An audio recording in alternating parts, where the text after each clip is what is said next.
yoyote atakayefanya biashara baada ya adhana ya pili, anayefanya biashara, ile biashara itakuwa ni haramu, kwa sababu wakati huu Allah subhanahu wa ta'ala amekataza biashara, isipokuwa kwa yule ambaye si wajibu kwake yeye kuswali Ijumaa kama wanawake au msafiri.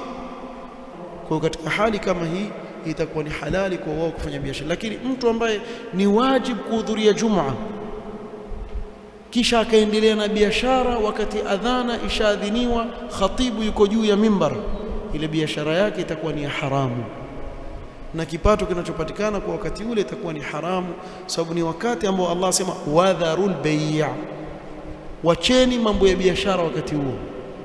Dhalikum khairul lakum in kuntum ta'lamun, hiyo ndiyo khairi kwenu ikiwa mnajua. Fa idha qudiyat as-salat, salatu al-jum'a mkishamaliza, ishatekelezwa, fantashiru fil ardi, basi tawanyikeni katika ardhi, wabtaghu min fadlillah, nendeni mkafanye biashara mkatafute riziki baada ya Jumaa. Wadhkuru Allaha kathiran la'allakum tuflihun, na mumtaji Allah kwa wingi ili mpate kufaulu.